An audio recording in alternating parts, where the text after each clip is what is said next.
নমস্কার বন্ধুরা, স্বাগত জানাই আর একটা নতুন মিনি ব্লগে। বন্ধুরা, তোমরা যে এখানে গোলাপ চারাগুলো দেখছো, এই চারাগুলো আমি এক্সোটিক প্ল্যান্ট থেকে নিয়েছি। চাইলে তোমরাও নিতে পারো, আমি স্ক্রিনে নাম্বার দিয়ে দেবো, ওইখান থেকে তোমরা অর্ডার করে নেবে। তো বন্ধুরা, এখানে গোলাপ চারাগুলো বসানোর জন্য আমি একটু মাটি তৈরি করব। আর আমি কিভাবে মাটিটা তৈরি করি তোমরা সম্পূর্ণ ভিডিওটা দেখতে থাকো, দিলেই বুঝতে পারবে। তো বন্ধুরা, এখানে আমি মাটি তৈরির জন্য তিনটে জিনিস ইউজ করব। প্রথমত হচ্ছে গোবর সার বা জৈব সার, খোসা ধান এবং মাটি।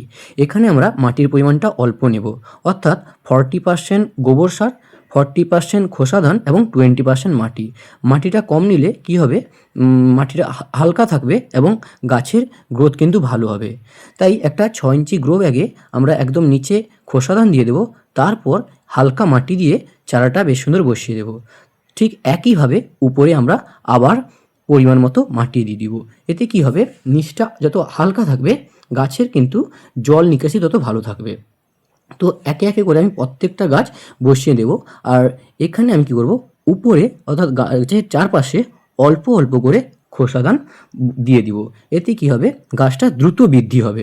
তারপর আমরা গাছের গোড়াতে হালকা জল দিয়ে ছায়াযুক্ত জায়গায় রেখে দেব। তো বন্ধুরা, ভিডিওটা কেমন লাগলো অবশ্যই কমেন্টে জানাবে, আর ভালো লাগলে লাইক করে পাশে থেকো। আর বন্ধুরা, আমার এই চ্যানেলটার নাম আমি আপডেট করে রেখেছি, মাই গার্ডেন ভিক্টোরি।